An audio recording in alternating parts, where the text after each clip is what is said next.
O áudio que vocês vão ouvir agora é parte do podcast Xadrez Herbal. Caso vocês queiram ouvir mais sobre esse assunto e outros temas de política internacional, é só ir em xadrezherbal.com. Bem, sem mais delongas, passemos para o primeiro bloco do Giro de Notícias.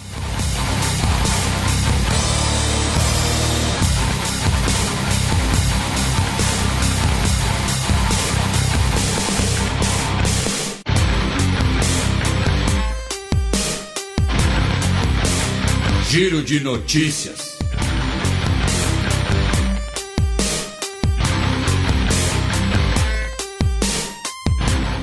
Notícia do último sábado, dia 9 de abril.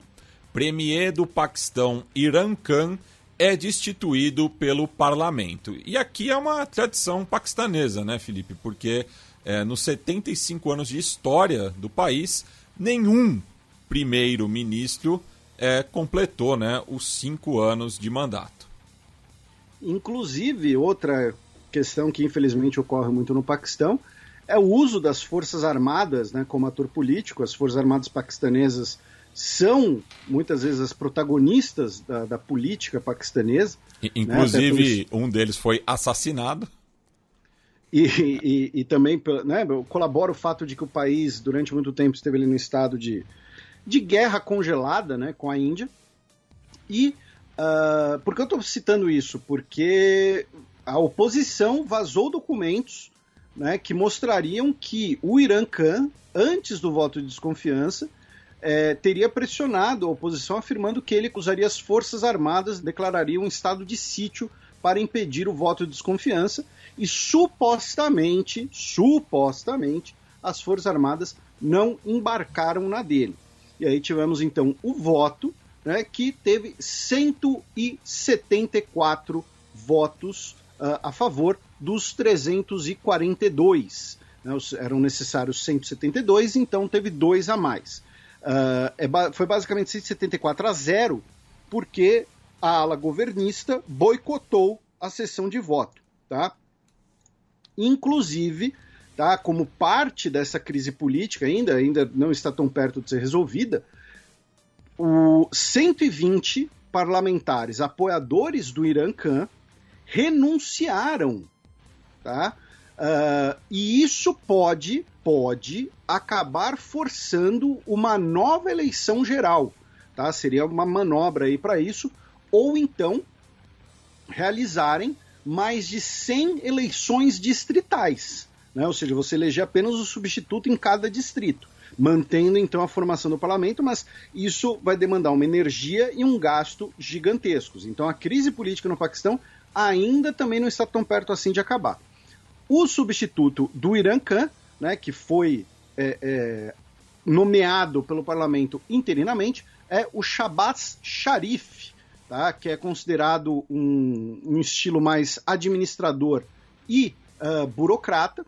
Ele era o líder da oposição e ele também foi que seria ali o primeiro-ministro regional, né, o governador da região de Punjab, né, que é uma das principais regiões do Paquistão, né, ali cuja capital é Lahore, né, fica ali justamente na fronteira com a Índia.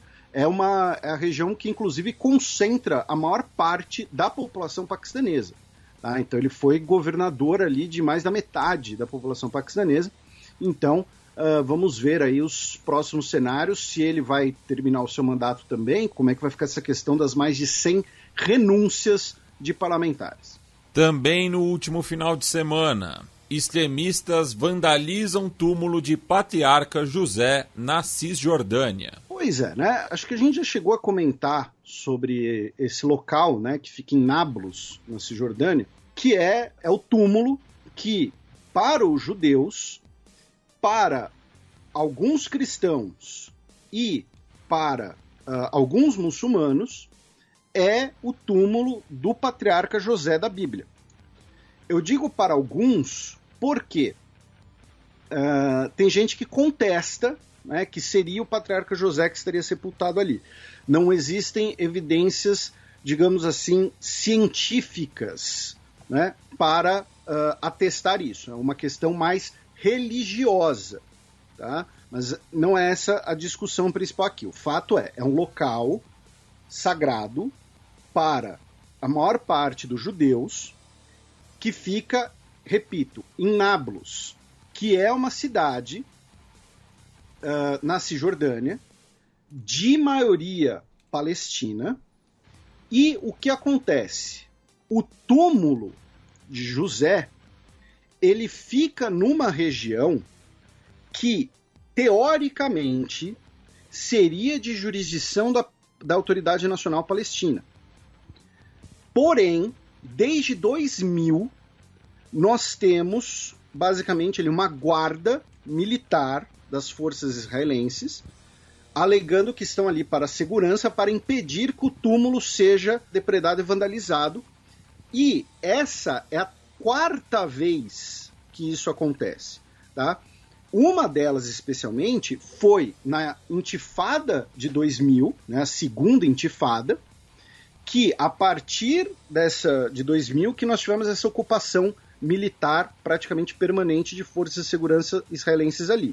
Repito, em Nablus, né, que é uma cidade de maioria palestina. Então nós tivemos esse ataque que depredou a estrutura do túmulo, tá? Vocês podem ver imagens e tal, quebraram ali a estrutura de pedra, e isso gerou, obviamente, uma repercussão negativa tanto na sociedade israelense quanto pelo governo israelense.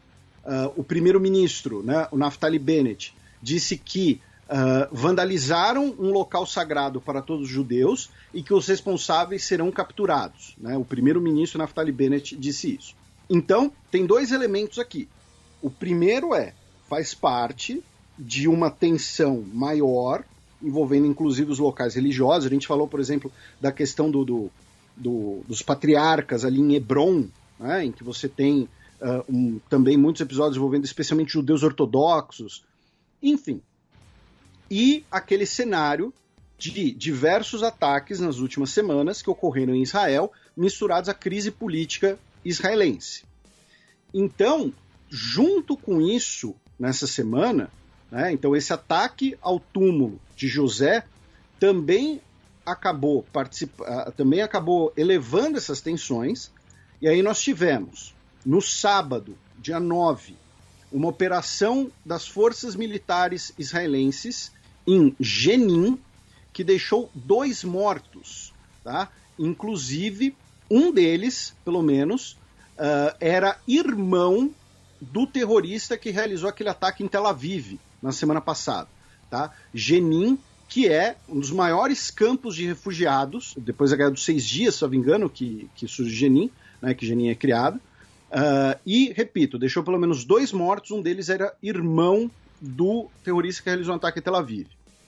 Depois, na terça-feira, dia 12, nós tivemos um ataque à faca contra um policial israelense em Ashkelon, e o atacante, criminoso ou com reivindicações terroristas, não teve nenhum grupo reivindicando ainda, mas possivelmente um ataque terrorista, foi morto pela polícia, tá? E também ontem, dia 13, nós tivemos uma operação militar em Nablus, justamente, tá? Que deixou pelo menos um palestino morto, chamado Mohamed Hassan Assaf, de 34 anos, tá? Em Nablus. Ele que fazia parte de um comitê da Autoridade Nacional Palestina. Tá? Ele não tinha ligações com o Hamas ou com a Jihad Islâmica, algum desses grupos. Ele era ligado à Autoridade Nacional Palestina. Tá? Segundo o Crescente Vermelho Palestino, 31 pessoas ficaram feridas em Nablus na operação policial, sendo que 6 delas por tiros, por projéteis de borracha numa curta distância, tá? Ou seja, ataques realizados, né, próximo da pessoa. Então, essa operação policial em Nablus, que supostamente seria, né, como uma operação para buscar ou para procurar os responsáveis pela vandalização do túmulo do patriarca José. Então, por que a gente fez toda essa contextualização? Para mostrar que são duas coisas separadas, mas que acabam se retroalimentando.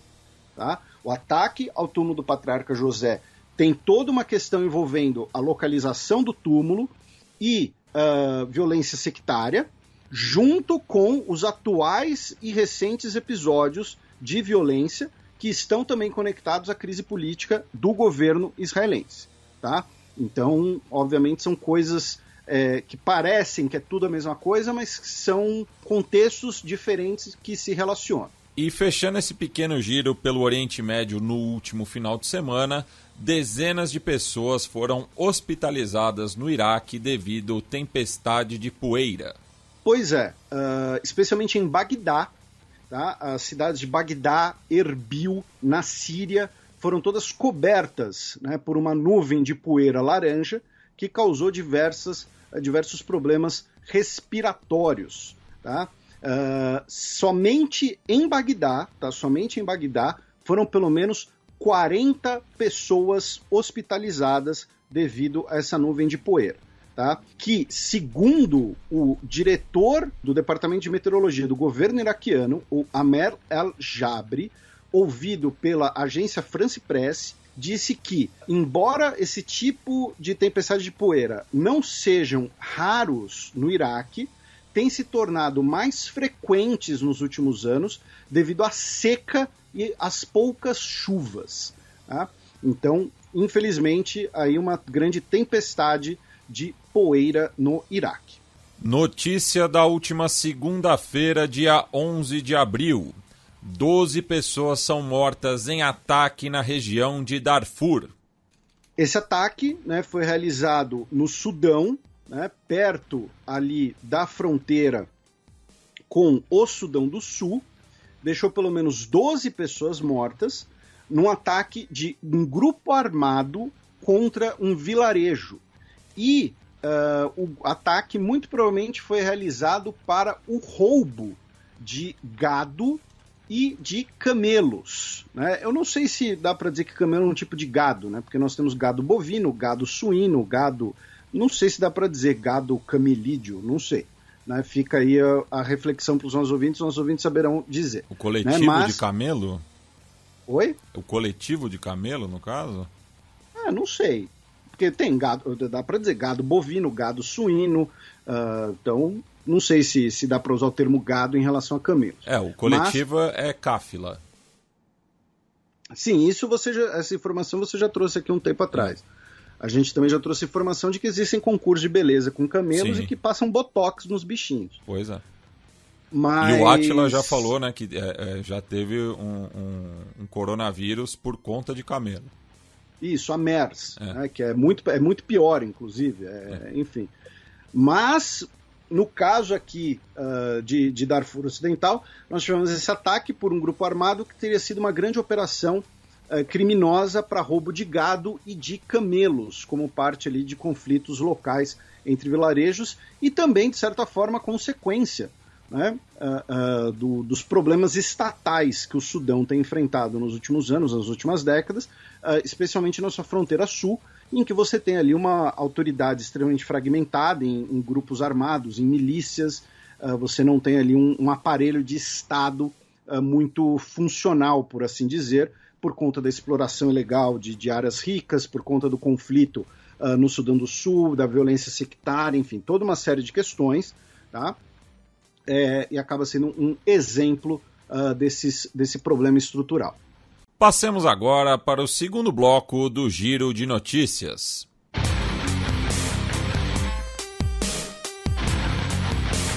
Giro de Notícias.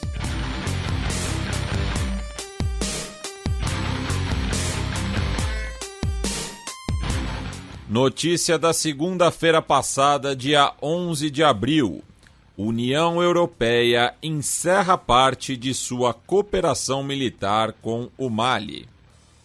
Isso, o Josep Borrell, né, o chefe da diplomacia europeia, disse que a cooperação militar entre a União Europeia e o Mali será suspensa no programa de treinamento de tropas do Mali, já que as autoridades locais não ofereceram garantias de que os novos, né, military contractors, os, entre aspas, mercenários, né, contratados da Rússia, não interfeririam nos trabalhos. Tá? Então, foi uma suspensão do programa de treinamento entre a União Europeia e as autoridades do Mali, depois que, lembrando, semana passada, nós tivemos o anúncio de uma grande operação militar pelo Mali, que teria contado com a presença de mercenários russos.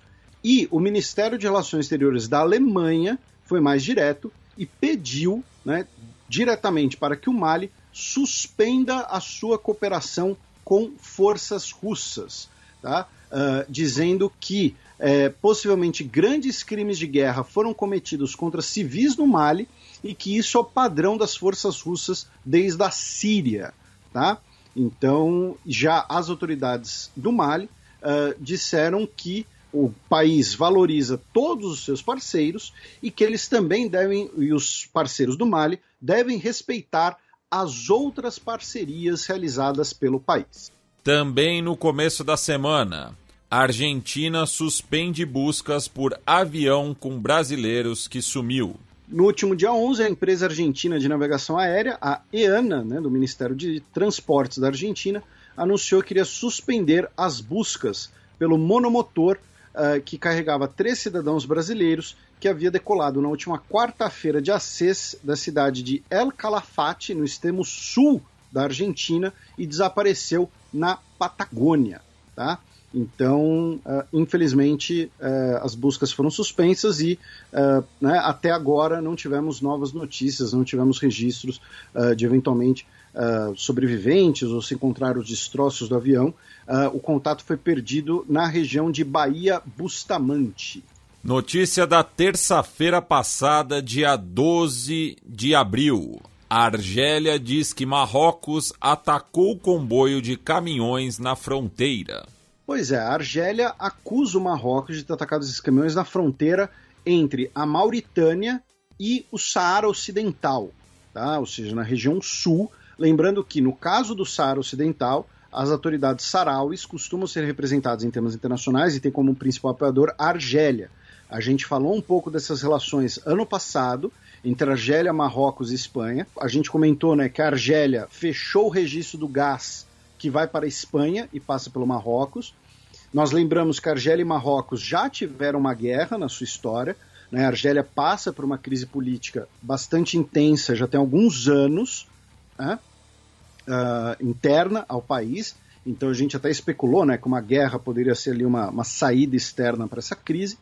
E a Argélia afirma que o Marrocos utilizou armas sofisticadas contra civis sarauis. Tá? Lembrando que o Marrocos declara que o Saara Ocidental é parte dos seus territórios, né? Enquanto a Frente Polisário é apoiada pela Argélia, como a gente mencionou. Também no norte da África, os comandantes militares da Líbia, tá? Da parte oriental da Líbia, afirmaram que vão suspender a sua participação no Conselho Militar Conjunto de Trípoli. Né? O principal comandante militar da parte oriental da Líbia é o Khalifa Haftar. Né? Lembrando que Khalifa, nesse caso, é o nome dele, tá? Não é título. Né? O Khalifa Haftar, que é apoiado pela Rússia, justamente. Tá? Afirmando que o governo de Trípoli não está conseguindo formar um novo governo, que ele é ilegítimo e que ele tem uma representação desproporcional, tá, no seu conselho militar, que é chamado de 5+5. Né?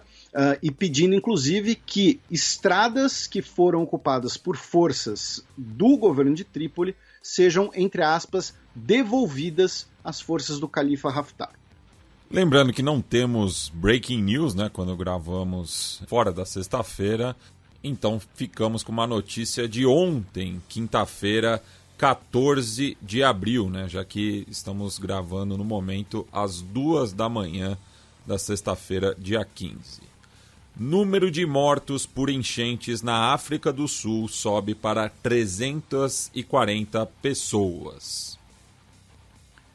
Pois é, assim como a gente falou das Filipinas, né, infelizmente tivemos a tempestade mais letal da história da África do Sul, especialmente na região de Durban, né, que é a terceira maior cidade, na costa oriental, né, do país, já na costa do Oceano Índico, na região de Kuala Zulu Natal.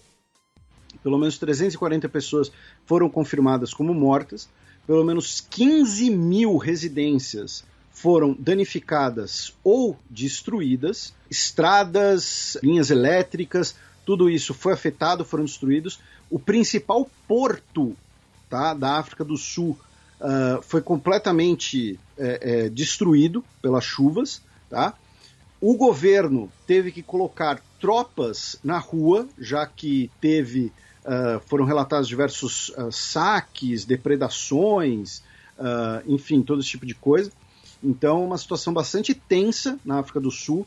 Além das chuvas, tivemos também deslizamentos, enchentes, né? Esse cenário que, infelizmente, costuma ocorrer em algumas regiões quando temos eventos desse tipo. E, infelizmente, principalmente, além das pessoas já confirmadas mortas, nós ainda temos, pelo menos, outras 200 pessoas desaparecidas. Tá? Então, o número pode, eventualmente, até subir, infelizmente.